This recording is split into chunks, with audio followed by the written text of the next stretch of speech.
यशोदा नंदन व्रज जन रंजन यमुना तीरा वनचारी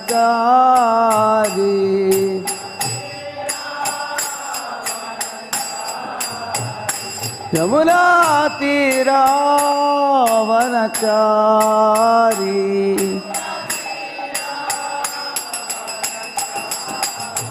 जया राधा माधवा कुंज बिहारी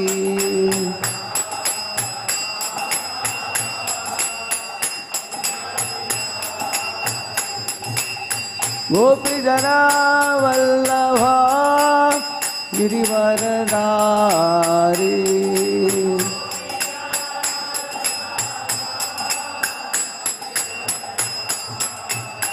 यशोदानंदन व्रज जन रंजन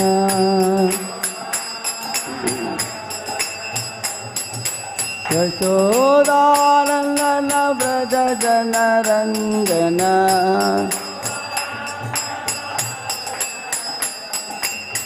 यमुना तीरा वनचारी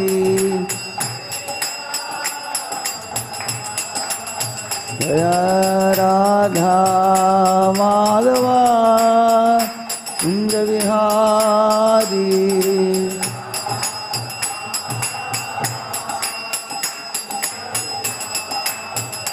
हरे कृष्णा कृष्णा कृष्णा हरे हरे हरे राम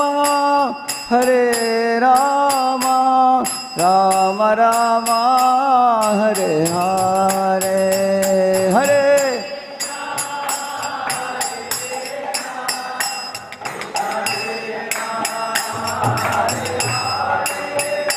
हरे राम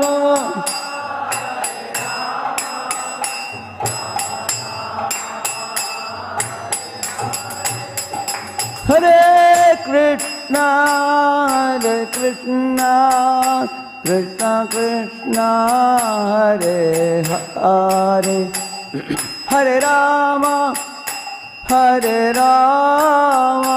राम राम हरे हरे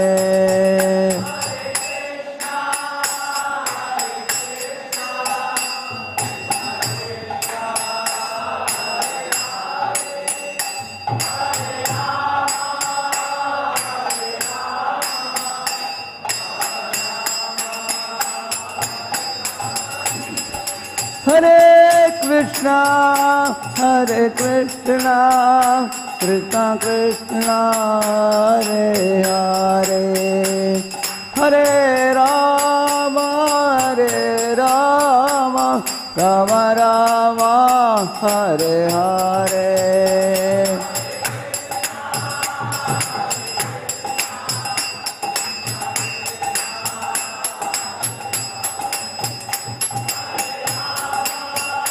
हरे राम राम राम हरे राम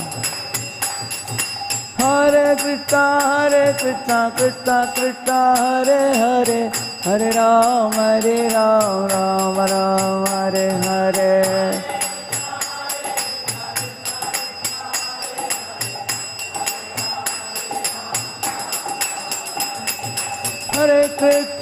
हरे कृष्णा कृष्णा कृष्णा हरे हरे हरे राम राम राम हरे हरे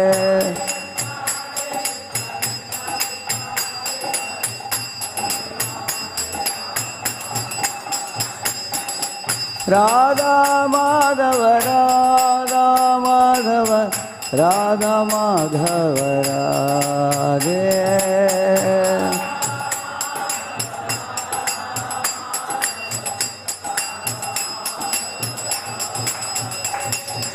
जय जगन्नाथ जय वरदे जय सुभद्रा जय सुदर्शना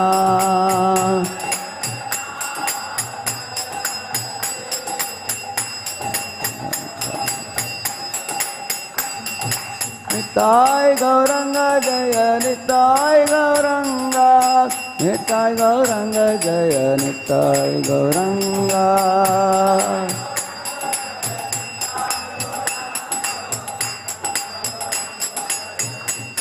जय गौर हरि बोल, हरि बोल, हरि बोल, हरि बोल।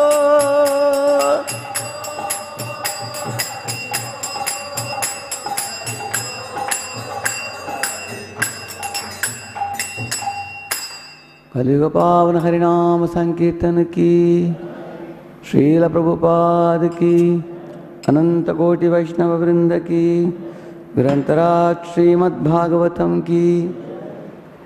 ओम अज्ञानतिमिरान्धस्य ज्ञानाञ्जनशलाकया चक्षुरुन्मीलितं येन तस्मै श्रीगुरवे नमः।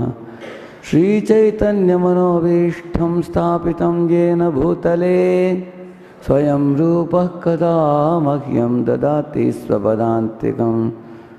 वन्देऽहं श्रीगुरोः श्रीयुतपदकमलं श्रीगुरून् वैष्णवांश्च श्रीरूपं साग्रजातं सहगण रघुनाथान्वितं तं सजीवं साद्वैतं सावधूतं परिजनसहितं कृष्णचैतन्यदेवं श्रीराधाकृष्णपादान् सहगण ललिता श्रीविशाखान्वितांश्च।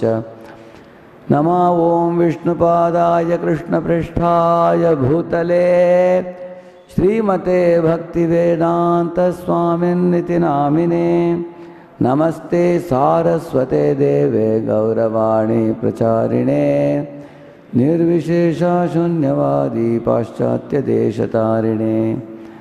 नमो महावदन्याय कृष्णप्रेमप्रदायते कृष्णाय कृष्णचैतन्यनाम्ने गौरत्विषे नमः।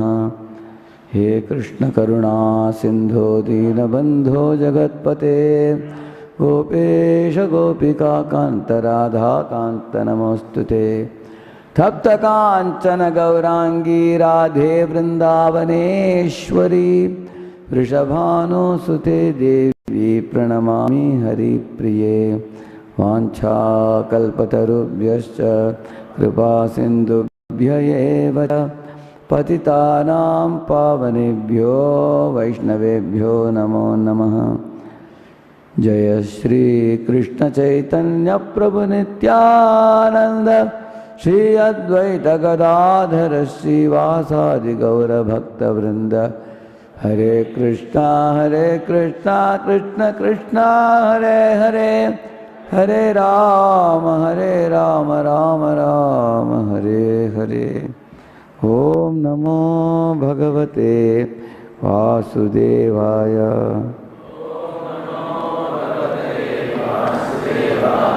ओम नमो भगवते वासुदेवाय।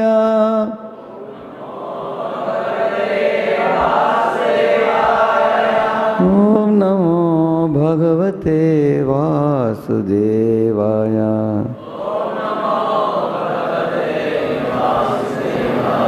नारायणं नमस्कृत्य नरं चैव नरोत्तमं देवीं सरस्वतीं व्यासं ततो जयमुदीरयेत्।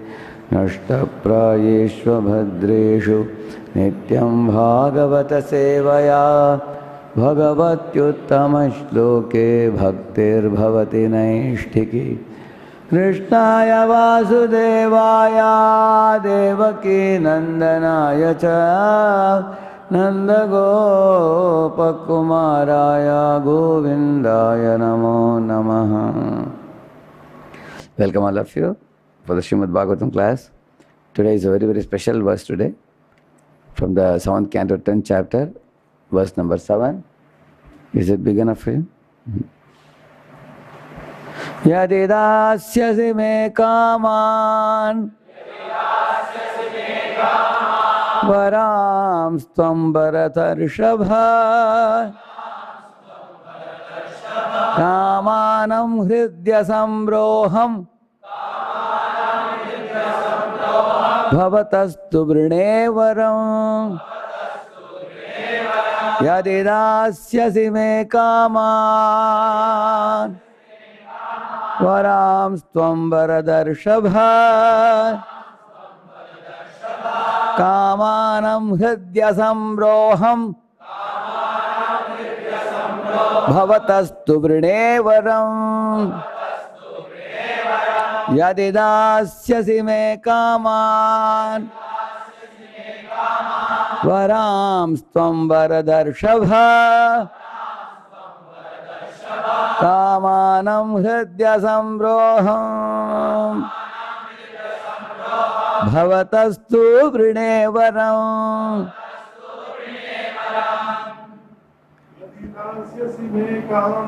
Yadi dasyasi me kaman varam stvam varadarshabha kamanam hridya samroham bhavatastu vrinevaram. Yadi dasyasi me kaman varam stvam varadarshabha kamanam hridya samroham bhavatastu vrinevaram. Mataye. Yadi dasyasi me kaman varam stvam varadarshabha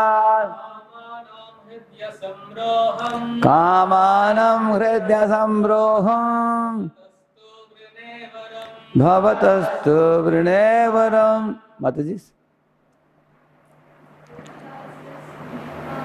Yadi dasyasi me kaman varam stvam varadarshabha kamanam hridya samroham bhavatastu vrinevaram. Yadi dasyasi me kaman varam stvam varadarshabha kamanam hridya samroham bhavatastu vrinevaram. Yadi, if dasyasi, want to give, me, kaman, anything desirable, varan, as your benediction, tvam, you, varadarshabha, O Supreme Personality of Godhead, who can give any benediction. Kamanam, kamanam, of all desires for material happiness. Hridi, within the core of my heart. Asamroham, no growth. Bhavataha, from you. Tu, then. Vrine, I pray for. Varam, such a benediction. Translation purport by His Divine Grace, A.C. Bhaktivedanta Swami Srila Prabhupada ki. O my Lord, best of the givers of benediction, if you at all want to bestow a desirable benediction upon me, then I pray from your Lordship that within the core of my heart there be no material desires. Purport. Lord Sri Chaitanya Mahaprabhu taught us how to pray for benedictions from the Lord. He said, Nadanam najanam sundarim kavitam va jagadisha kamaye mama janmani janmanishware bhavatat bhakti rakhaitu ki tvayi. Chaitanya Charitamrita Antilila 2029, Shikshashtaka 4. Oh my Lord, I do not want from you any amount of wealth, nor many followers, nor a beautiful wife, for these are all materialistic desires.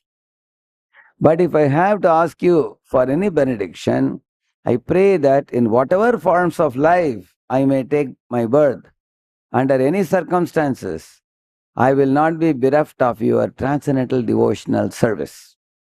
Devotees are always on the positive platform in contrast to the Mayavadis. who want to make everything impersonal or void.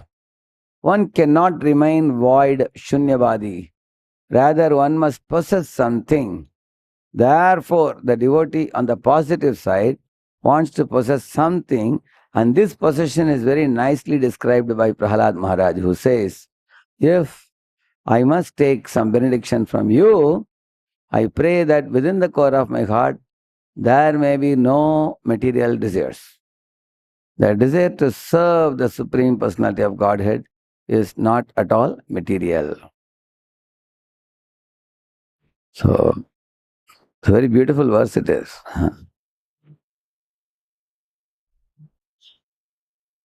So, Prahlad is not asking for wealth or power or position. He is going to the root of all the problems in this world, which is the material desire. Like one boy had a pimples on his cheeks. Earlier he had a clean face. When pimples came, he went to a doctor who gave him some ointment. He applied. After a week, it was gone. Next week again, it came back. So he again and again went to the doctor. And doctor told him again and again, keep on using the same ointment. 2 years passed. He got really fed up with the ointment. He told the doctor, give me something else which will permanently remove these pimples forever. Doctor said, that I don't know. He said, whenever you have problem, just keep applying. He said. So he thought, useless doctor. Then he went to another doctor, who was an Ayurvedic doctor, who checked his blood and said, there is some impurity in your blood. Once that impurity is removed, then these pimples won't come. So he said, take this bitter medicine 3 times a day for a week. So he took, and that was the end of his pimples. Then it became clean after that. So, who is a smart doctor? First one or second one? Second one. Because second doctor went to the root of the problem. So this is a very important thing. Our Vedas always go to the root of the problem. Nowadays you go to many of the hospitals, you say, sir, I have neck pain. They give you some Combiflam or Brufen. Sir, I have a back pain. Again Brufen. Sir, I have knee pain. Again Brufen. So I asked the doctor, why do you give the same medicine? He said, this is a painkiller. Wherever you have pain, it will kill you, that's all. So they don't go to the root of the problem. They just superficially suppress. Whenever any medicine doctor gives me, if he gives a painkiller, I will deny it. Because then I will not know what is the problem in the body. Better experience the pain and know that there is a problem, rather than to deny the problem, isn't it? So on the other hand, you go to Ayurvedic doctor, you say, you have a stiff neck. He will say, you're working in the computer too much. Then you'll have to do some exercise. You have a stomach pain, he will give some other powder to throw out the undigested food in the belly. You have a pain in the knee, you have arthritis or some pain. So everything is treated differently. So we have to go to the root of the problem. In this world, everybody has some problem or other. You ask anybody, are you all right? Are you okay? Everything is all right, but they will say, the but will always come. You ask anybody, you will see that. Like in Bombay Mira Road, one dude was newly married. His friend came to meet him and asked, hey, you have your own house owned by you in your name. You are newly married, you have a wife, you have a nice job which is at a stone's throw. Everything is fine. Are you happy? He said, yeah, I'm happy. But, he said, what is the but? This area is full of mosquitoes, he said. In that locality, it's a marshy land, a lot of mosquitoes there. Yeah. Or you ask somebody, a girl asked her friend, are you all right? Now you got married, you have a husband, you have a nice house. She said, all right, but I have to deal with my mother-in-law. She said, everybody has some but. So you will see that we all tend to think, if this one problem is solved, then my life would be happier. But when you solve that problem, one new problem will pop up. Then when you solve the second problem, third one will pop up. And how is it popping up? New problems are coming up. If you see, where are they coming from? If you ask that question, the answer is very simple. They come from our material desire. So Buddha once said, desire is the root cause of all evil, he said. So you have to uproot the desire. Once the desire is not there, expectation for enjoyment is not there, then you will not suffer. So, about that we will talk more. He asked for freedom from the very root of bondage, which is desire. When desires end, the heart becomes a fit place for Krishna. Krishna also says in the Gita, no?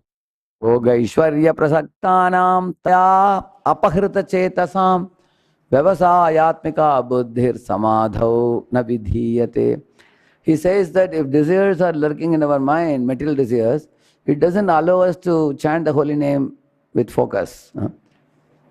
They catch our mati and take it away and doesn't allow samadhi. Somebody may ask you, okay, how many desires are allowed? Can I have few desires? He says, Sankalpa Prabhavan Kamam Sarvan Taktva Asheshataha. He says, one should not keep even a few material desires also. He says, everything should be abandoned. If I ask you, okay, how many snakes can we allow in your house? How many you will agree? Not even one. He says, Sankalpa Prabhavan Kamam Sarvan Taktva Asheshataha. Asheshataha means one should abandon. That's why we say Anya Vilashita Shunya. We say. Only then it becomes a fit place to invite Krishna to come and reside.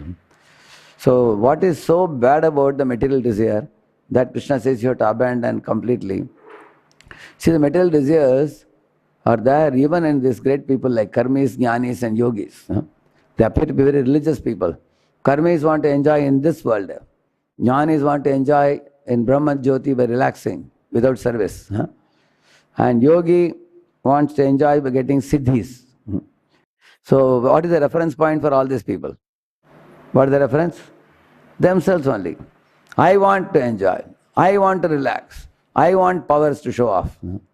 So all the three fellows are I want, and that is the desire. Therefore it is said, Bhakti Mukti Siddhi Kame Sakale Ashanta Krishna Bhakta Nishkama Ateva Shanta. So this is a very important subject in Prabhupada's purports. You see, there was one father who had 5 sons.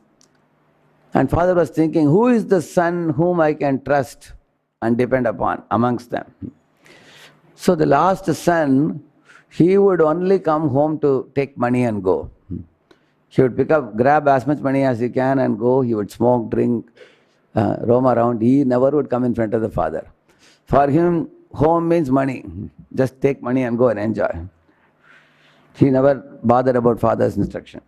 And the 4th son was a good son, obedient son.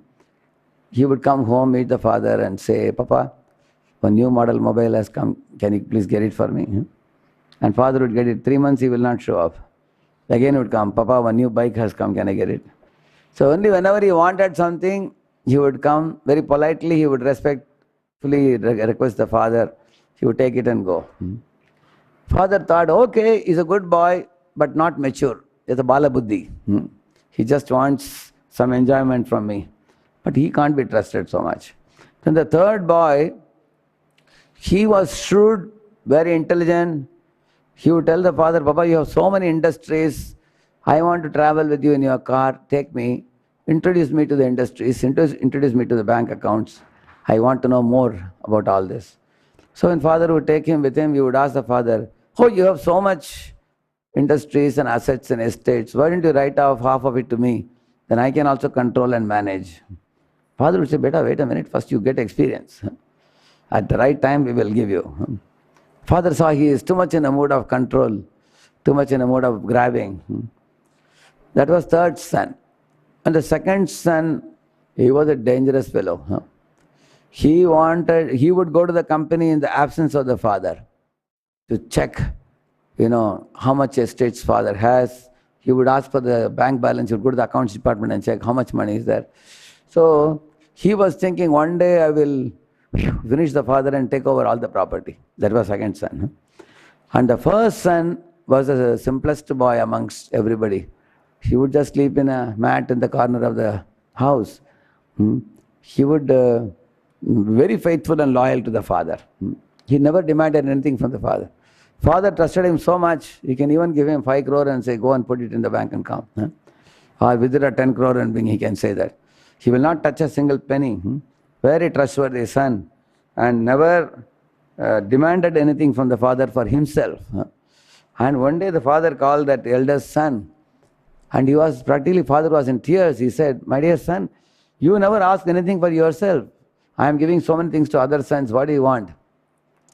Son would say, "Papa, why should I ask you anything? Already you are providing everything, whatever I need. There is nothing lacking in my life." He was completely satisfied. So father thought he is the most trustworthy son. So in this story, who is the father? Anybody can say? Krishna is the father. And all the other 5 sons are like living entities. Who is the 5th son, living entity? What type of living entity? Yeah? Oh, he is a karmi. He is the Gnostic. He is the Gnostic, atheistic fellows who live like 2-legged animals. They just come, take all God's property and enjoy, eat, drink and be merry with no reference to God. They just live out their life just like dogs and cats live, and they don't know where are they going. They grow up in the darkness. That is the 5th category. And the 4th son? 4th are Astics. 5th is a Gnostic, 4th is Astic. The Sanskrit word Asti means is there. Na Asti means not there. Those who don't think about the existence of God, deny God, they are Gnostic. And the 4th category son is Astic. So the 4th son is a Karmakandi or a Karmi who goes to God only when he wants something. Other times they have nothing to give and take with God. People go to Balaji also. They do a business with Balaji. Balaji, if you give me 5 lakhs, I'll give you 1 lakh. They do business like that, isn't it? Regularly they go. This is the 4th son. And the 3rd son, who is that? No.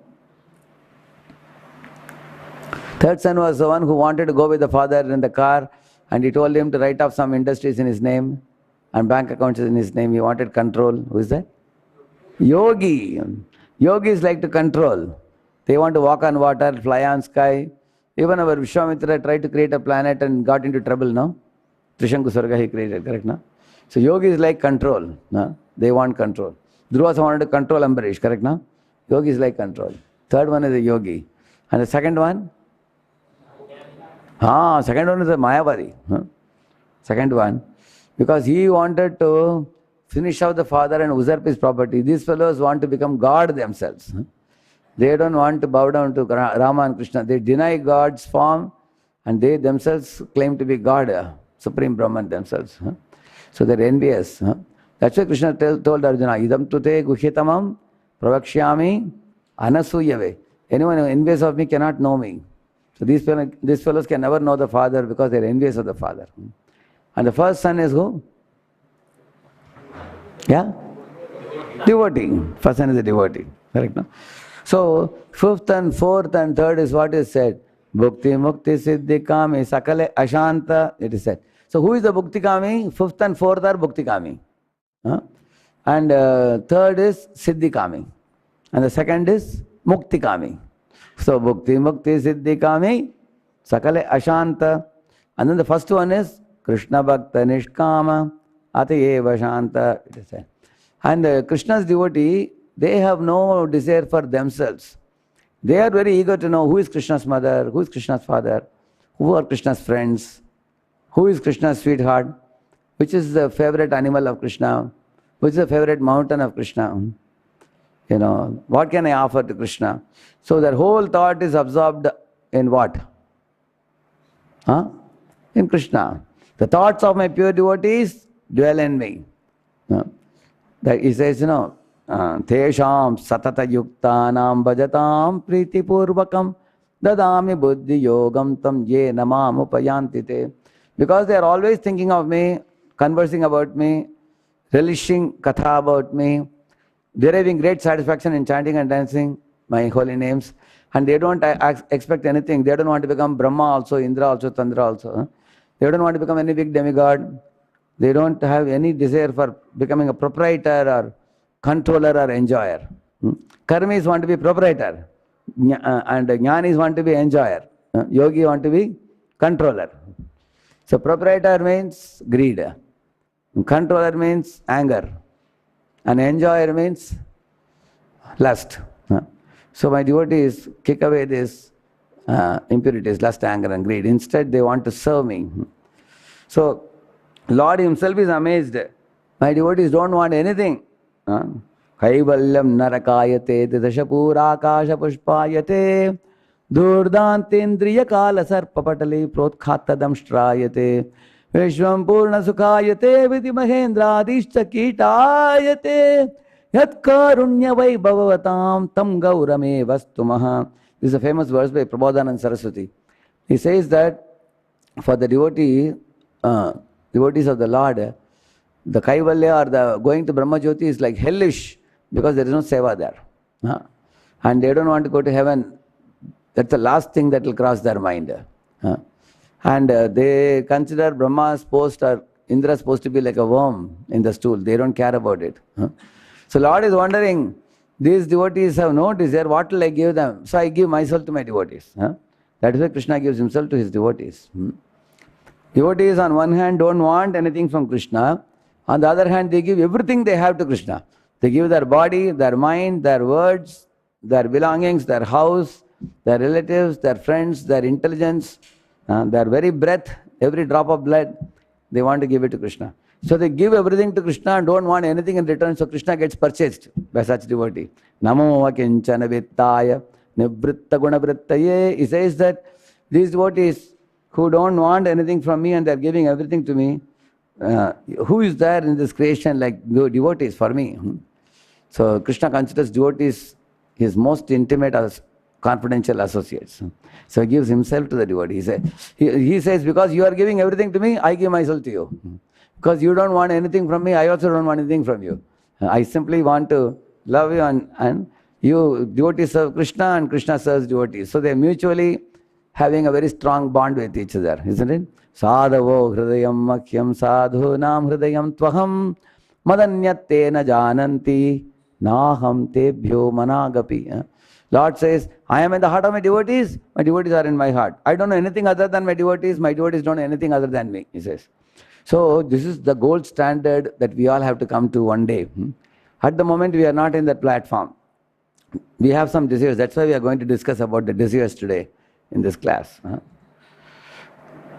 So this prayer is spoken by Prahlad Maharaj to Lord Narasimha. After Lord offers him any benediction, Lord said, ask me for anything, Prahlad, I can provide you. So Prahlad is such a young, small boy, 5-year-old boy. When he came and fell at the feet of Lord Narasimha and touched Lord's feet, Lord was overwhelmed. He looked, and there is one verse which says that, that when Prahlad is touching Lord's feet, Vilokya devaha kripaya pariplataha, it is said. Lord's heart erupted with ecstasy.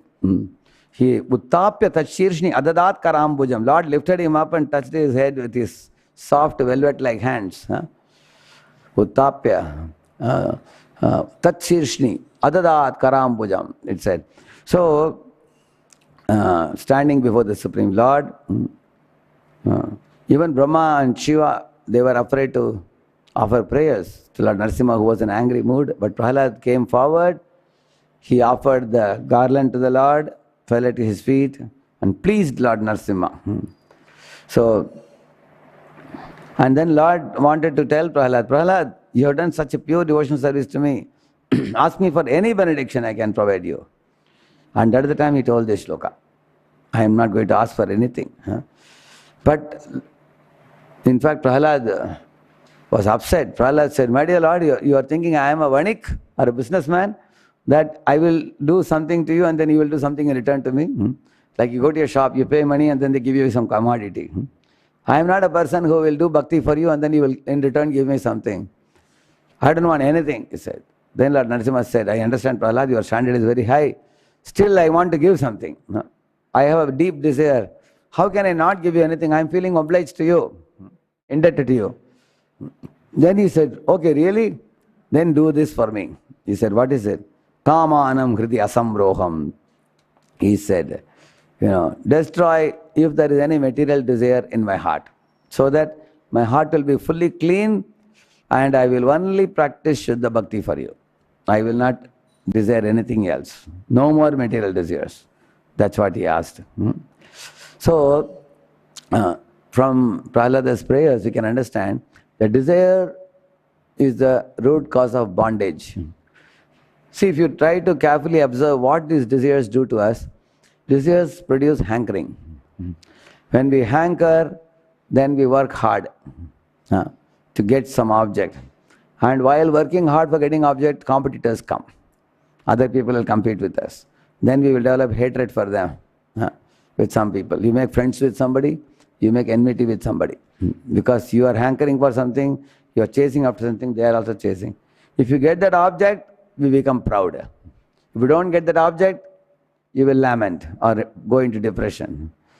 But although you may get the object and become proud, there is always fear that you may lose the object. There is also fear. And when you lose, there is lamentation again. So these are all the byproducts of desire. You have a material desire. Generally people desire attraction for the opposite sex and for the wealth and for the land and gold, all these things. Like many kings have come and gone who wanted to expand their kingdoms. And also people like Hiranyakashipu wanted, Hiranya and Kashipu means wealth and women. These two were his attractions. And he was not a Chota-mota king, he was Triloka Adhipati. All the three worlds he had acquired. And everybody was at his beck and call. But you can see, Ekarat, it is said, he was a singular king of the whole world at one time. But there is one verse which says that Ekarat Vishayan Priyan, because he was Ajitendriya, na tripyat Ajitendriya, it is said. He was not satisfied because his senses were not controlled. Which means even though one may be king of the whole world, if senses are not controlled, one will not be peaceful. He says that. The more we let the desires loose, the desires will make a fool out of us. So, the desires, like there were two brothers called Sunda and Upasunda. They were creating havoc in the whole world. And the problem is they were cooperatively creating havoc. The two brothers were very united in creating trouble for the world. And everybody was praying to Lord. At one time, Brahma created one Tilotama, one beautiful heavenly damsel, Apsara. When she walked, these two guys became attracted to her. Both of them were adamant to marry her. So then they said, better ask her who is she interested in. Then when they asked her, she said, both of you guys fight, whoever remains I will marry. Because woman just wants shelter in somebody. And both the guys fought and died. Just for that one lady. You will see that. So in the same manner you will see the Shamantaka jewel. When that money came, Shamantaka jewel came, it was producing gold every day. And this fellow Satrajit, he was supposed to come and give it to the king, because anybody in the Praja has something wonderful, first they should take permission from the king to use it. Instead of giving it to the king, he walked straight to his house and kept it in one place, worshipped, and then got a lot of gold, producing lots of gold. So that attracted the attention of many people. His brother Prasen wore it in his neck and went to the forest, and he was beaten by a lion, killed by a lion. Then the lion was slapped by one Jambavan, and Jambavan took it. And then when Satrajit saw my brother has died in the forest, he started spreading rumor about Krishna. He said, Prayaha Krishnena nihato manigrivo vanam gataha. He said, he took, I think when my brother took the money, Shamadak money to the forest, Krishna secretly killed him and took away the jewel, I think. I think so. Maybe, like that he said. Prayana, like that, Prayaha he said. That became an offense, because it's not true. Krishna never did that. He committed an offense. So Krishna wanted to clear the doubt in the minds of the Praja in Dwaraka. So what he did? Karne ajapan jana, it is said. From year to year, rumors started passing. You will find that wherever there is a money little hitch, people talk a lot about it. Everybody will talk. Money and woman are two things, people will talk a lot. Yeah. So we have to have transparency and pure character, that there will be nobody can point fingers. Sannyasira alpachitra sarvaloka guy, it said. In a white dhoti kurta, if you put one black dot, everybody can observe it, correct, no? So therefore Krishna wanted the Praja to be free from any suspicion. So he went to the forest, he saw the lion was dead, Prasenna was dead, and he went to Jambavan's gufa. There, Jambavan had put that jewel like a toy for the child to play with. And there was a lady there guarding that. When she saw Krishna coming, she thought some stranger is going to steal the jewel. She wailed loudly, and Jambavan came. Because Jambavan was in an angry mood, he couldn't recognize Krishna, although he is devotee. He started having a fight with Krishna. Several days they fought. And Krishna punched him like anything. Jambavan's complete whole body became, weak. And he collapsed and he said, "You must be Lord Ramachandra," he said. "Because nobody else can beat me up like this. Only Rama is powerful." Then Krishna smiled and Krishna massaged his body and brought it to his normal. All his pains were finished. Then he gave the Shamandaka jewel to Krishna along with his daughter Jambavati. Krishna accepted.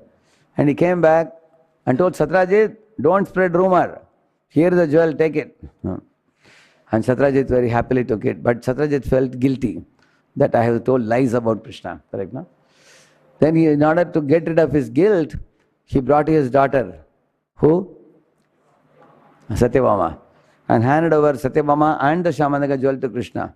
Krishna accepted both. And then he looked at the face of Satyajit. "I think you like this jewel now. You want to keep it?" He said, "Yes, thank you." And then he took it.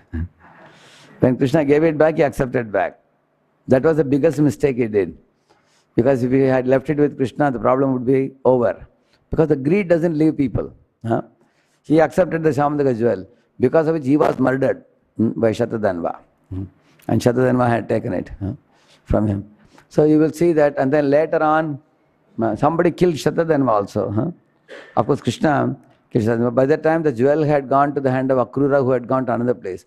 So this is a very, very important pastime, because Akrura got a bad name, and multiple people were killed.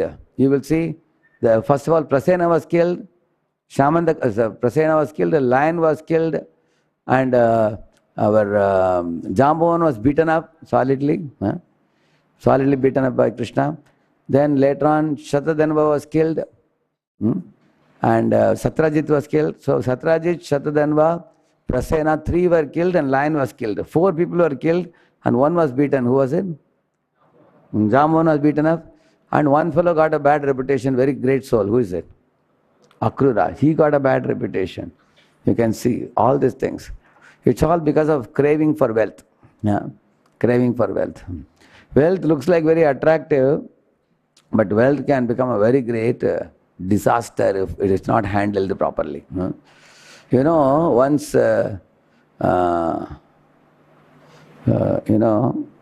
when sage was passing by, 3 thieves were sitting together with a looted wealth, lot of gold, heap of gold, and they wanted to divide and enjoy. And sage was passing by, he saw, as soon as he saw, he said, "Alas, alas, danger, danger, danger," he said, and he ran away. And these thieves were laughing. He said, "Hey," he was looking at the gold and calling it danger. What is the danger? He said. And after he went away, then the 3 thieves were saying, "Come, let's divide and take it and go."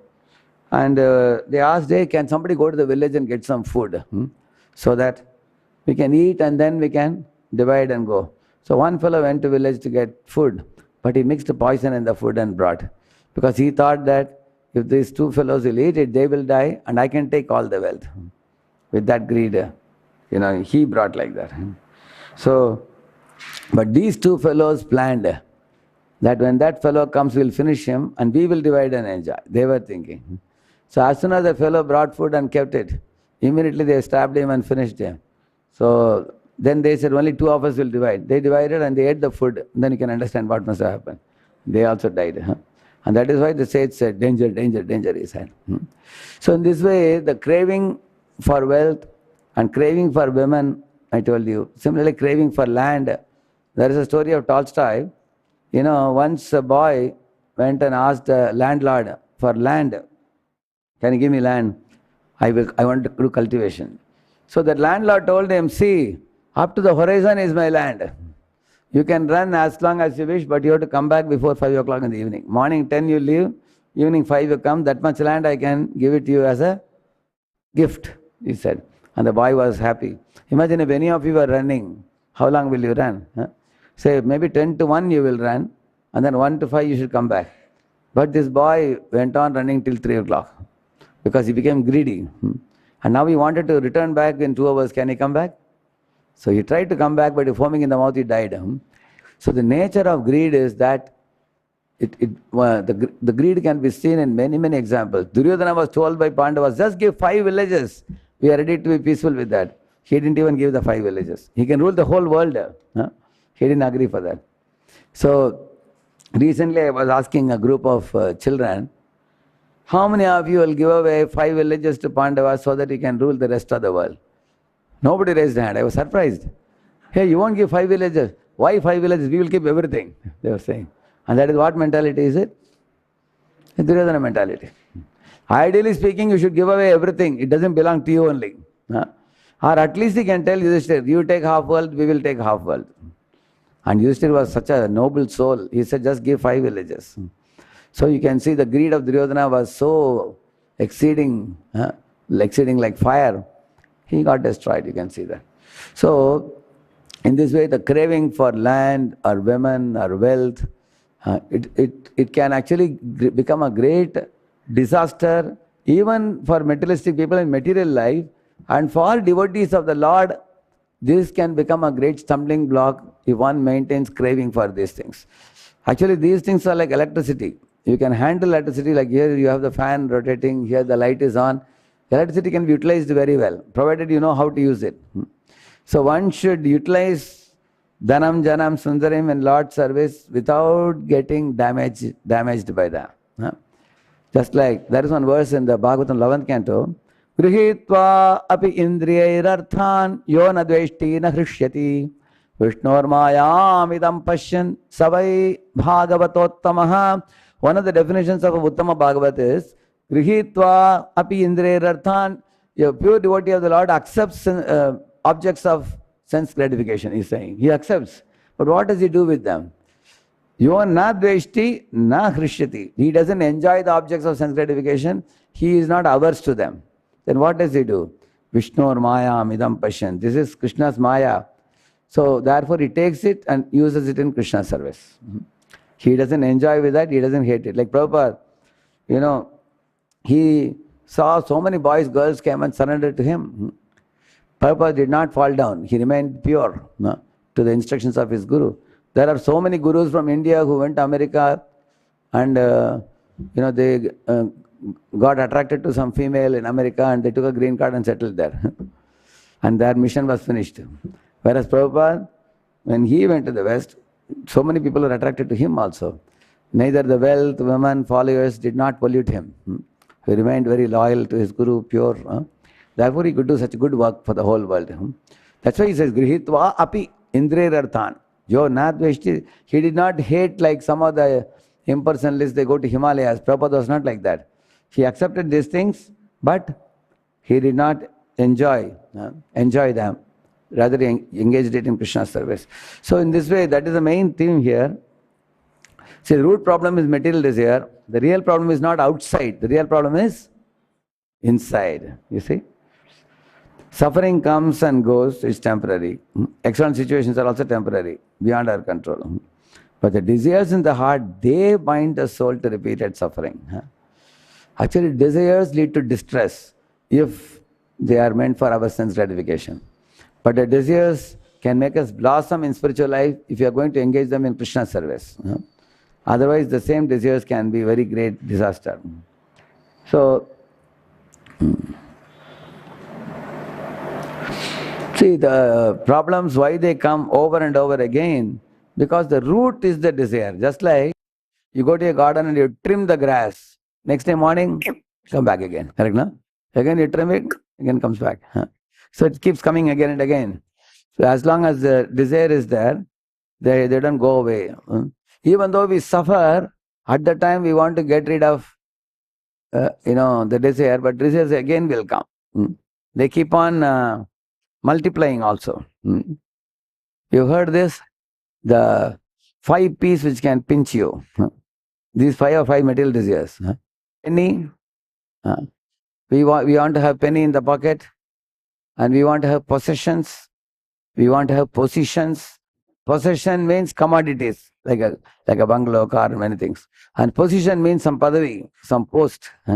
Positions and people. For example, we are attached to children, wife, relatives, friends, social circle, connectivities, correct? No?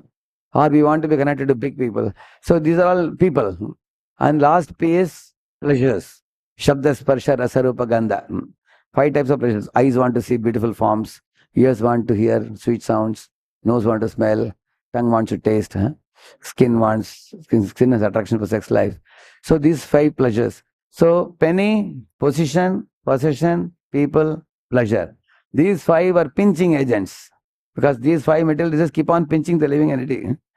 Like sometimes you go to some place, they have a lot of mosquitoes. You've seen that? They sing and they give a sting. Sing and sting. And then by the time you beat them, they go here and they sting in another place. So the material desires keep stinging us. Everybody knows material desires cause problem, but the solution for that is pure devotion service. It's like a sarvaroga nivarani. Like Prahlad Maharaj is our hero. If we follow in his footsteps, we can rise above these material desires and engage our desires in Krishna service. You see, comfort is temporary and creates more attachment. People are asking for comfort. Most people, 99% of the religious people you will see, they go to God to make life little more comfortable. 99% of the people. Lord Chaitanya Mahaprabhu said this to Rupa Goswami in Rupa Siksha. He says that they think, let's make life a little better. That is like this Philips company has a motto, you know that? Let's make things better. But what the Vedas say, let us make people better. How Dhruva was with material desire, and then when he met Lord Vishnu, he became free from material desire. Correct, no? So that is making people better. Cruel Mrigari became compassionate Mrigari. Trying Arjuna became confident Arjuna. Proud Rahugana became humble Rahugana. Attached Dhritarashtra became detached Dhritarashtra. That is what Vedas teach. Let us make people better, not things better. Like in our days, in my school days, the weighing machine was this size, this table size, huge, you know. It was very thick also. You cannot transport it. Later on, it became smaller, smaller. Now they have like a laptop nowadays. You've seen that? Many of the big managers, they carry a weighing machine with them also to check, because they have obesity problem. So the machine has become improved and improved, but the body cross-section is increasing more and more. That is not reduced. So what is the meaning of that? They are making things better, not people better. Which one we should do? Should we make people better or things better? People better. So that is why don't think by making life comfortable, we will be happier. That creates more attachment to comforts, and when you don't get it, you will be frustrated. Because everywhere you will not get the same comfort. Like for example, now the summer is going on now. If anybody is used to AC rooms regularly, you know, suddenly there is power cut. They will be the most miserable people. Like we were in one company, for IT company, for a program. So one of our preachers was giving a class. So suddenly the whole seminar was on anger management. That was a seminar. Suddenly in that conference hall, the power got cut, and there was no fan also, because they had an AC hall. So they had some windows. They tried to open the window. Some air came. It was summer season. Hot air is coming from the window. So all the fellows, including all managers, they really got fed up because of the power cut. So they were throwing tantrums. They said, we just cannot have the seminar today. We have to cancel it after 15-20 minutes. So then the speaker was telling, sir, in 2.14, Lord Krishna says, Tam Stitikshasva. He says, one should learn to tolerate. Because in this world, everything will not always happen according to our will and wish. So let us hope and pray that the power will come. But we have to learn tolerance. The modern day society teaches us to have less tolerance and more comfort. And the modern day society is making us addicted to comfort. And once you become addicted, you can't live without it. You become. Similarly, tongue wants taste. People eat all kinds of food nowadays for taste. And once the tongue is given very tasty things, then tongue will not settle for simple prasad. One day, they were serving poha in the morning. Some devotee was saying, poha today. And the serving devotee said, Prabhu, poha was liked by Krishna very much in Dwaraka. When Sudama took some, he took poha only, right? Chipped rice he took to Krishna. How can you say poha is useless? Because your tongue is used to finer items. Then you don't like the other items, although it's prasad, correct, no? So, mind is saying, give me comfort, remove my problems, or give liberation, like Gyanis are asking. Whatever desires we may have, whether you have desire to get rid of problems or get comfort or get liberation, as long as desires are there, one cannot be peaceful. Therefore, Prahlad is asking, remove the desire seed itself, is saying. When the seed of desire is removed, the root of bondage is destroyed. You see? Then you get the real freedom, and that's possible through unbreakable devotion. You see? Because what happens when the material desires are uprooted? Anya bilashita shunya. When we do that, the four things are mentioned below. You see? The heart becomes pure and peaceful. Freedom from all bondage. Bondage, some bondage is visible, some are inside, invisible. All bondage will be gone. Unwavering love and devotion to Krishna, then we can experience everlasting happiness. That happiness nobody can, like if you are attached to a TV, a thief can steal the TV and cause you unhappiness. But if you are attached to Krishna, nobody can take away Krishna from you. Krishna will eternally be with you. Yeah. So the greatest wisdom is not to get what you want, but to be free from wanting itself. Wanting means craving. And this is exactly what happened to that one fellow who came to Sanatana Goswami, he wanted some paras money. Sanatana Goswami said, you go to that refuse pile, take it and go. So the man took that and went. And he converted everything into gold in his house. After 1 week, he came back and told Sanatan, I am surprised, such a nice paras money, why did you throw it in the refuse pile? I want to know, how did you get the inner strength to throw it away in the refuse pile? And that I want, he said. Your ability to renounce. Because you are not hankering for gold like me, and that hankering is burning my heart. Like that he said. So that happens. This happens to pure devotees who can become free from such material attachment. They experience pure heart and peaceful freedom from bondage by unwavering devotion. This is the word Prahlad used. Kamanam hridi asambroham bhavatas turnevram. Within the core of my heart, let there be no material desires. See how these material desires grow, that is mentioned here. You see the seed.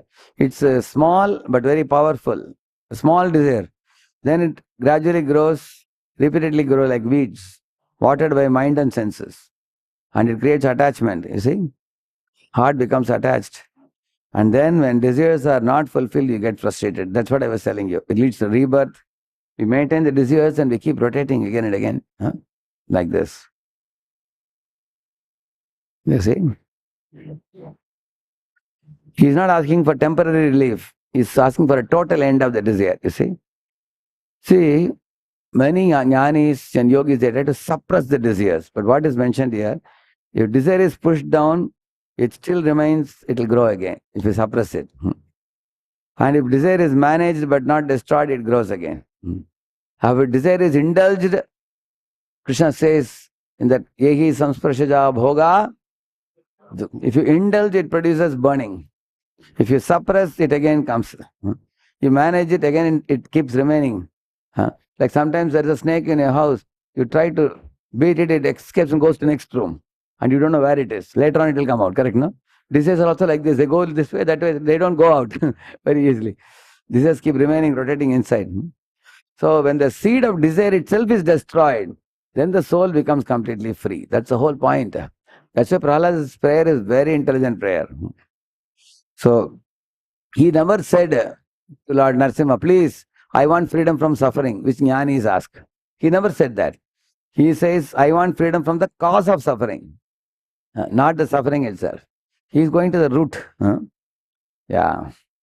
Remove the seed and the forest will never grow again. The samsara is growing because of the desire seed. Yeah. One important thing is mentioned here. When we talk about Shuddha Bhakti, it is not desireless, it is pure desire. Although Prahlad said, I don't want material desires, he never said, I don't want spiritual desires, because devotees of the Lord have spiritual desires. Like somebody may want to stitch a dress for the deities. Somebody may want to make a garland for the deities. Somebody may want to sweep the temple hall. Somebody may want to cook for the Lord. Somebody may want to serve the Lord. That's why the path of bhakti means it is not like a blank, empty slate. There is a desire, but the desire is for pleasing the Lord, serving the Lord. It's full of loving relationship. Like here you see, seva, prema, sharanagati. These are all aspects of bhakti. Cleaning the temple, cooking for Krishna, helping devotees are seva. And how do we express our love for Krishna? Chanting Hare Krishna, hearing his Leela, remembering him fondly. Yeah. And here, Sharanagati, you see the desire to depend fully on Krishna in all situations. You are my protector. Amitava Nitya Dasa Janinu Yevara Amara Palana Vara Ekhona Tumara Koda Dukka Payati Swatantra Jivane Dukka Doragelo Upadavarane Ekhona Bujinu Prabhu Tomara Charana Asoka Bhayamrita Purna Sarvakana Sakala Chadiya Tuva Karana Kamale Puriyati Aminatha Tava Pada Kale Tava Pada Padmanatha Roki Veyamare Hararata Katanaye Ye Bhava Samsare. Very, very beautiful song it is. So he's telling, you are my protector, Krishna, you are my maintainer, you are my friend, you are my mother, you are my father. So that is Sharanagati. So the devotee has Sharanagati, devotee has Prema, devotee has Seva. These are all filling the heart and mind of the devotee. So in this way, the material desire is self-centered, whereas spiritual desire is Krishna-centered. Yeah. And when the material desire is purified by chanting and hearing, then we can make it Krishna-centered. So this is one extraordinary thing which most people in the world don't know. Most people are looking for peace. They think just to meditation and get peace. The real ultimate goal is not peace. Last word in transcendence is love, Prabhupada says. Love is the last word in transcendence. So bhakti is not the end of desire. Bhakti is the beginning of divine desire, you see. Material desire means I want. But bhakti means I want to serve Krishna. I want to serve Krishna. That's the main difference. Chaitanya Mahaprabhu taught this. Nadanam, najanam, na sundarim. Prabhupada quotes this and says, he says, I don't want wealth. People may wonder, really, you don't want wealth? You don't want followers? You don't want beauty? So people may wonder, how can somebody live without these things? Whole world is after these things. Lord Chaitanya says, I don't want these things, but what I want only devotion to you birth after birth. Same thing Kulashekara says, Bhave mestu bhavat prasadat. Birth after birth, I want only service to you. So, but as is shown here, both these things point to one truth. He says, no material desire and only desire to serve Krishna. So that is the purified desire. It is not absence of desire, you see. So such heart, is free from material bondage, deep inner fulfillment. We can realize our identity, Swarupa, by that. and eternally connect to Krishna by that. You see, when you serve Krishna, our desire becomes purified. Somebody may say, Prabhuji, my heart has so many material desires, what to do? Prabhupada says that. What is that famous verse? Adas Sri Krishna Namadi Navaved Grahyam Indriyai Sevon Mukesh Jihvadav Swayameva Suratyadaha. Even if I have material desire, there is no problem. Akamo, Sarva Kamava, Moksha Kama. Serve Krishna, they will become purified. On the other side, you have shown Mayavadi. See, Mayavadi, the goal is to become impersonal or void, eliminated. It's a boring life. They try to just negate the negative. Whereas in the bhakti is a colorful life. You can engage all your senses, just like Ambarish Maharaj. He walked to the temple with his legs. He chanted with his mouth. He heard Krishna Katha with his ears. He saw the beautiful deities with his eyes. He ate prasadam with his tongue. So in this way, bhakti is a very beautiful path. It's a positive engagement. You can't remain empty. Something has to be there in the heart. And what is that something? That's Krishna. So most people ask, give me what I want. But Prahlad is asking, remove the wanting itself. So I have given some examples here, you see. Like, what am I chasing? Recognition, comfort, or control? So let me show the next slide. It will be more easy to appreciate this. For example, see a normal person, what he prays when he goes to temple. Krishna, please give me promotion, higher salary and better position in the company. This is a typical prayer. 99% of the people. Whereas a devotee, how he prays? Krishna, please remove my greed for position. Help me to serve you through whatever position I have. That is the mood of a devotee. My duty is to worship Krishna. My success is, I remain Krishna conscious. That is devotee. Whereas your pious materialist thinks, my success is in promotion. So people will applaud. I will get a hike in salary. And I can show off. I can have a bigger car, bigger bungalow. So, yes, he is a kind of devotee, but he is a materialistic devotee. On the right side, we have shown a pure prayer. You see, Prahlad mindset is like that. So, what is the point? The first fellow is focusing on outcome, position, recognition, whereas devotee is focusing on seva and shuddhikaran and tushti. Correct, no? In duty. Actually, the right side is a very sustainable thing. If you cultivate that type of attitude, you can go on and on in life peacefully. In all situations, rain and shine, you can be happy. So, therefore, when you are purified, you can work sincerely and you can be peaceful. In mind, you are peaceful. Outside, you are doing your work also very peacefully. You do it as an offering to Krishna. Sacred duty. Right. See here, mother. What a mother is thinking. My child must be top class, top in the class and get into IIT and become successful. Beta, study, study, study. So who is in tension? Mother or child? Both are in tension. Child is in tension that mother wants me to get into IIT, I am not sure. And mother is in tension because she wants to show to the world. So there is a kind of push.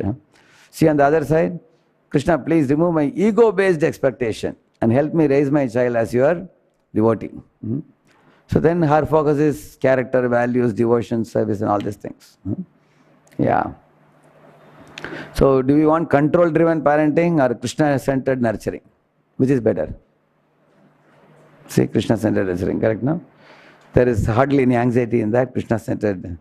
You genuinely care. And child becomes a devotee and a responsible person, you see.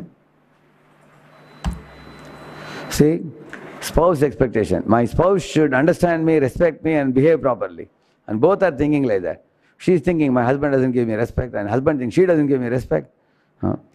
He doesn't understand me, she doesn't understand me. And both are frustrated. Whereas here you see what he is thinking, Krishna, please remove my expectations and help me serve my spouse selflessly. Amanina Manaden. Let me appreciate, let me support, let me encourage, let me serve. Let me love selflessly. This is the right attitude, correct, no? So on the left side there are conflicts. On the right side you experience peace. So you can see how much Krishna-centeredness can help our practical life. You can see that. A devotee means he's asking, how can I serve today? That is devotee. Like, one senior devotee was coming. One junior devotee was saying, hey, Prabhuji is coming. He is not even paying any attention to us. He is doing his own thing. I think he's very proud. Like that one devotee was saying. Another devotee said, hey, Prabhuji has so many things to do. Huh? He may be stressed. Let us see how we can help him. The same situation. Two people see in two different ways. If you are seeing from a materialistic point of view, you think others are bad. A devotee always thinks that how I can be of service. Krishna, please remove my ego and expectations. So one should see one's spouse as Krishna's dear soul, part and parcel. See house and comfort. I want a bigger house, better lifestyle and more facilities, he's thinking. Whereas the devotee is thinking, please remove my craving for comfort and help me use whatever I have in your service. That's the right mode. So once you make your home into a place of devotion, then such a satisfaction will come. Yeah. So home should be, like Bhaktivinoda Thakur says, He dina grihe bhajana deki grihe te goloka bhai. Recently I was in Bhaktivinoda Thakur's house in, we had a very wonderful program. It's called as Bhakti Bhavan in Calcutta. So that is the home where he sang this Jayarada Madhava, Kunja Bihari, And he says his 10 children would be beating Mridangam and playing Kartal and they would be blissfully situated when he comes home. Because that was his mood. He made his home a place of devotion and he shared his time, wealth and skills, everything in Krishna service. So the true happiness, where does it lie? Whatever we have, let me use it in Krishna's pleasure. That's where the true happiness lies. When the heart is detached, then you can attach it to Krishna. See, here this fellow is saying, people should appreciate me, recognize my efforts. I should get a rolling trophy or something. That craving can produce a lot of burnout later on. See, the other fellow is saying, please remove my desire for recognition and keep me engaged in Krishna's service. Krishna gives, it's good. If he doesn't give, it's all right. Whatever I have, I will use in Krishna's service. See, handling problem. Normal means, Krishna, remove this problem from my life. This is a very famous one. Most people. This one fellow is creating problem, remove me from my life. Hiranyakashipu said, whole world is wonderful except this one Prahlad. In the course of wiping out Prahlad, he got wiped out. Who? Hiranyakashipu. Whereas what devotee is saying, Krishna, remove my material desires so that I can remain steady even in this problem. Let problem remain, but you remove my material desires and give me steadiness. Steady mind, faith in Krishna, acceptance of whatever situation comes, detached action, inner peace. This is a devotee, you see. So don't try to change the external situation, change the internal outlook. You see, this fellow is just cutting the leaves of the weeds, whereas the devotee is uprooting the weeds completely. Because if you are going to simply trim in the top, it will keep coming again and again. If root remains. So don't go for temporarily. For example, say I have a boil. Once my sister was telling, in my school days, I got a boil. She said, don't go to doctor. Doctor will cut the boil. So I will keep blowing. Is it good? You feel very cool. But how long can she blow? After some time, her mouth will pain. She will get tired. And my burning also will not reduce. So what is good? To get to the boil blowed by somebody or to go to doctor? Yeah. So devotee goes to doctor. Devotee goes to Krishna and says, Krishna, remove this material desire. Uproot it completely. Rather than just going for a temporary relief, it's going to come, problem will come again and again. So this we are going to conclude. See Prahlad's teaching. Prahlad is not saying don't work, don't care for family, don't plan. He is not saying that. What is he saying? Remove self-centered desire. Desire for one's own enjoyment. Engage everything in Krishna's service. Desire to serve Krishna, please Krishna. Devotees, please devotees. Prahlad's teaching is very, very practical. Work with dedication, love your family selflessly, plan wisely, offer everything to Krishna. Prabhupada teaches same thing. See, all of you think for a moment, if Krishna appears in front of you, what will you ask? You can ask many things. See, money, better home, luxury, success, happy family, problem-free life, correct, no? Most people will ask for this. What Prahlad is teaching us to ask is, in case Krishna comes in front of you, ask for these things. Shuddha bhakti to Krishna, freedom from material desires, strength to serve Krishna, unwavering Shraddha. These are the right things to ask. So when the heart is purified, then in any situation it will be peaceful, it will have a purpose and true happiness. So this is Prahlad. Ask for purification. Why is removing desire superior to fulfilling desire? Anybody can say answer to this? It's a quiz for you. Why is removing the material desire superior to fulfilling the material desire? What happens when you fulfill the material desire? Yeah? It'll, like you think first I'll finish IIT. When you finish IIT, my parents say, IIT, IIM is a good combination. If you can finish, do CAT exam and do the IIM, then you finish that. Then they may say, now you are an IIT, IIM, better to go abroad and join Microsoft. Then you go there. Then after that, they will say, go to higher ranks in Microsoft, work hard. Then start your own .com company. Then you start. Then you expand your company in America. Now expand it all over the world. Then split your hair, run here and there. Everywhere you have to run like that, isn't it? Then you have to worry about Trump's tariff policies after that. So you will be, you run. So it's a never-ending thing. If you fulfill one desire, by the time you fulfill that desire, it goes up. That's why removing desire is material desire is superior to fulfilling desire. So can we truly become desireless, or we can only purify desire? Which one? Purify desire, yeah. Krishna doesn't say destroy desire. He says replace material desire by spiritual desires. How can we detect our material desires in spiritual life? How can we detect? In case I am a devotee practicing, how do we know that we have material desires? Is there a way to know it, or we cannot know it? Somebody has to tell you, or you can find out. It is in your own heart only you can find out. Correct, no? You can see that. How many of you can observe sometimes there is a craving for something? You can observe it. All of us can observe it. Like if a mosquito bites you, can't you recognize? Similarly, your desires bite us inside. I want this. And also you can see the three things. One is ego, another one is insecurity, another one is comparison. If these things are there, that means material desires are there. Ego means, why they didn't respect me, if somebody is asking like that. That's ego driven. And insecurity means, oh, me and my friend came at the same time, but my friend is being recognized and glorified. I am not recognized. That is insecurity. And unhealthy comparison with other living entities. People always see what others have. They don't see what God has given me. They don't see that. So mental desires are not difficult to detect. We can see them. But we have to chant the holy name very attentively, sincerely, and associate with devotees in such a way that these desires will be nullified. Dhruva Maharaj had a material desire. It was nullified after meeting Narada Muni and Lord Vishnu. Correct, no? So Prahlad is teaching this. Don't ask God to change your situation. Ask Him to change your heart. Because when desires are purified, life itself becomes perfect. Thank you. Shri Prabhupada ki. God Bhakta. Any question I can take? 5 minutes I can take questions? Yeah. Anybody? Yes, Prabhu. Yeah.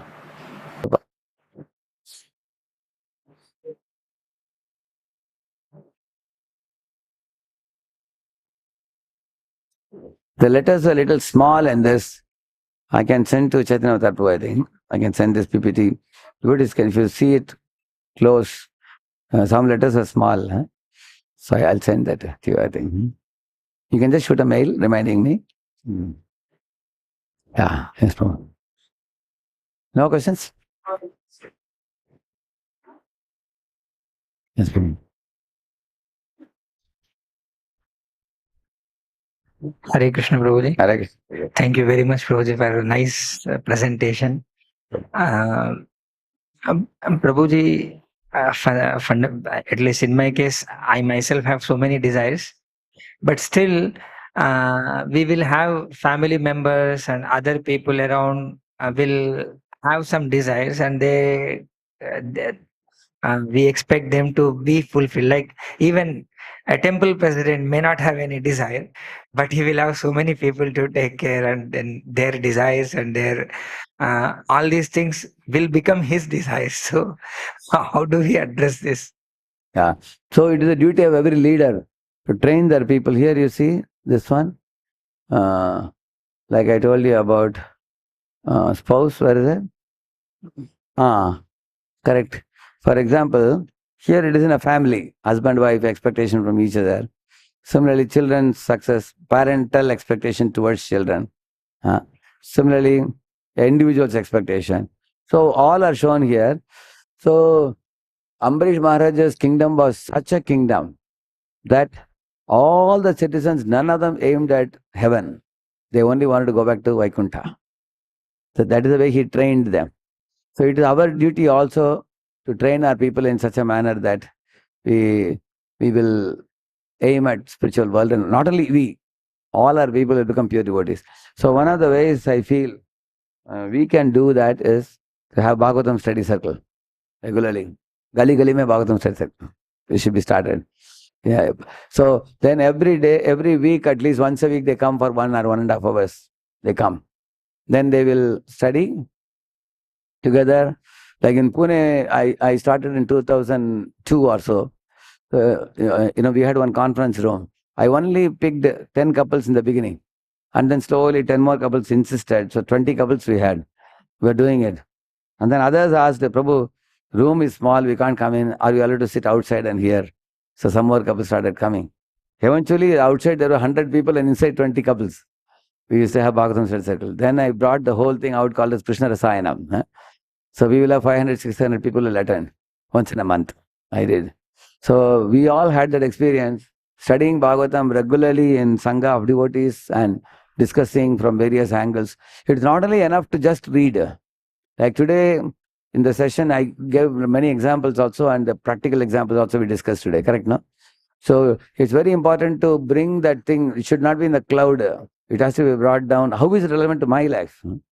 That's why in Bhakti Shastri, we learn personal application, preaching application, theological application. That should gradually turn into faith and conviction, mood and mission, the third one. So every leader has the responsibility to purify one's own heart and also purify the heart of the dependents. And we all are trying that. We can't say we have become pure devotees. We are a work in progress. Every temple, the ISKCON temples are like abode of pure devotional service. In every city we have. So people should come to learn. So the duty of, in ISKCON we deal so much with money, so much with land, so many with people, and lot of material vibrations we have to deal with. So you can imagine how much purity we need. We have to be like fire, so that any metal component will get burned away. It will not affect us, correct, no? Otherwise it will percolate into our system, correct, no? We should be able to, we cannot isolate ourselves from city, but we can insulate ourselves. And insulation is done through two things, Hari Katha, Harinam. This is what Narada told Vedavyas. And if it is done properly, it will produce the desired result. And also the dependents, if they have material desires, according to Bhagavatam, Mangalaya cha lokanam, Kshemaya cha bhavaya cha. It is said that material welfare, freedom from suffering, and Krishna Prem development. So any leader should worry about all the three. Take care of food, clothing, shelter. Also, we don't say if we are a pure devotee, we don't need anything. Pure devotees may not need that. We are not in that platform. This one can remove it. So we have a paper. So therefore, we have to. The kings like Bharat Maharaj or Yudhishthira Maharaj, what they did yajna for the welfare of the mass of people also. They arranged for the needs of the people, but it shouldn't stop with material welfare. Along with material welfare, people should also be trained in Shuddha Bhakti also. Both, correct, no? Because ours is an organization. We are not like rishis living in the forest alone, We are an organization. Organization involves, man, money, machine, all those. Prabhupada says in 12.10 Bhagavad Gita, we will need a land, we will need money, we will need bank balance, we will need food, clothing, shelter, everything, education for the children of the congregation, and you will need a hospital, all those things are needed. So material welfare is not condemned as long as material welfare is not the goal. The goal should be Shuddha Bhakti. Correct, no? You want to say anything, Prabhu?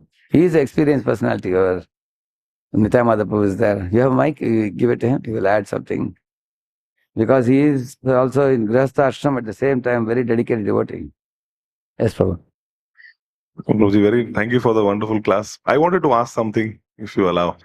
While we are engaged in the process of engaging and dovetailing our desires, then things don't work our way, even when we dovetail. Yeah. Can you elaborate at that time? What do we do? Our consciousness should be just keep myself engaged in different things, or just accept what Krishna wants? What would be a practical way to talk to ourselves or to other devotees also in such situations? Yeah. So whenever we embark on any project, like we say, we should make a plan and we should try our best to execute it.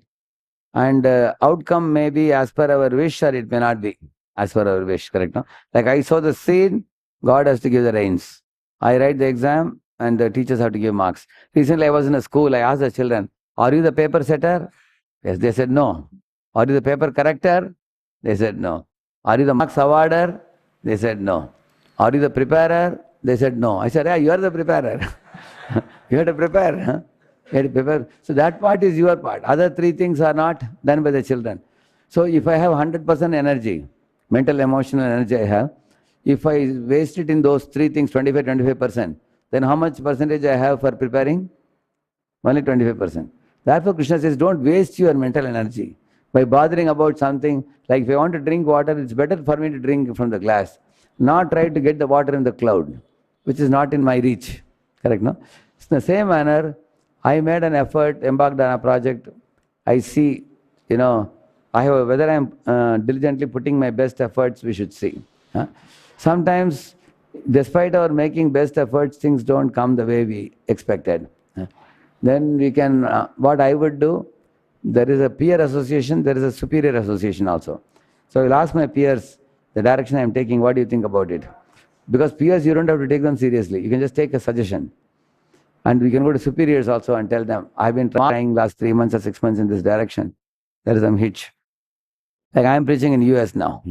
So US, there are people who are experienced in US preaching for 20 years. When I ask them, I can learn many things rather than me going to the school of hard knocks, We can ask and learn from them. So then I may take a different direction. Like last 3-4 years, I've been focusing on the Indians in America to create a ground base so that then we can preach to the Indian children born in America and the Americans also. We're thinking, now we are going to change gear now. Fully focus on Americans now. Why? Because the Trump's policies have come. Now many Indians don't have good jobs there now. And many Indians who finish their studies, they are not getting jobs in America. So they're coming to India, they have to pay back loans of 60 lakhs, 80 lakhs and all, So situation is like that. So then we have to, it's high time we focus on Americans. So we have to be alert in the field because things keep changing in the world, isn't it? So, but what I did in the last 3-4 years is not a waste because we have focused on Indians and many of the temples I go now, we have 20-25 devotees, 16 members we have. So now they will help in American preaching now. We are going to put more attention there. So we have to always look ahead with curiosity. What is the Lord planning? What I should. Prabhupada was also willing to change. Like, he told the Harinam Sankirtan to be done in Calcutta. When he saw that people are taking it cheaply, then he brought the life membership scheme. So Prabhupada was ready to modify his approach as per the response of the people. So that's called agility, we call it. See the difference between the two words, resilience and agility. Resilience means when you are knocked down, you bounce back. That's resilience. Agility means the speed at which you are able to change your strategies. Like you have seen in circus, they have this trapeze artist, They keep going. And then they will leave it and catch another one. You've seen that, no? So, ability to switch over from one strategy to another, depending on the time, place, circumstance. That is agility. And resilience means not get discouraged. These two are required very much. If you want to do anything. Actually, as Krishna's devotees, we can have these two because we know that the Lord is hand-holding us and walking with us. Like he was doing for Arjuna. Because we are ultimately working for his pleasure only. Like if I'm knocked also down, I can always get up and, again.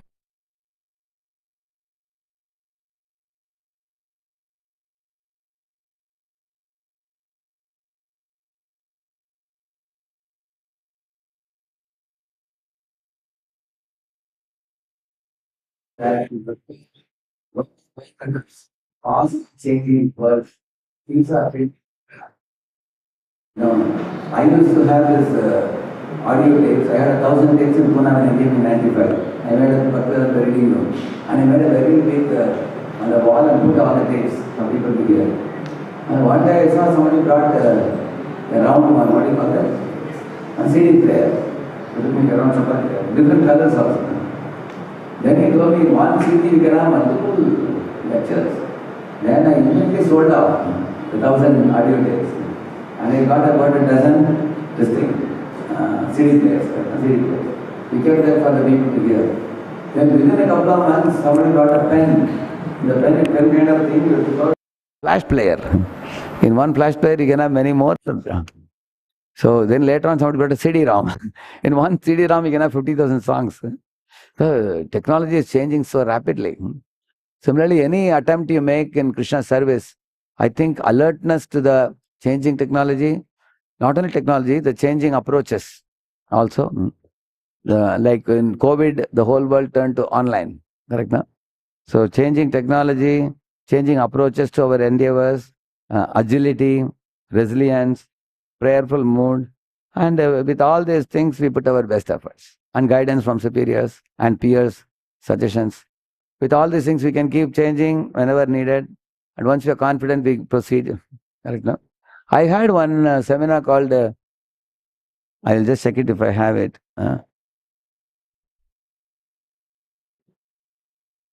This is called as Can We Make Plans? Let me check it. I have it, this one. This is the one. Should we make plans or should we depend on Krishna? Part 1 and part 2 also will be there. This is part 2. This one. Should we make plans or should we depend on Krishna? This is the question many people ask. And they say, Prabhuji, you are saying depend on the Lord. Should I leave everything to Him? Or some people say, should we take everything in our hands? So this is the one. If you hear this, you'll get many examples you'll hear. Thank you. Jai Shri Prabhupada ki और भक्ता वृंदा की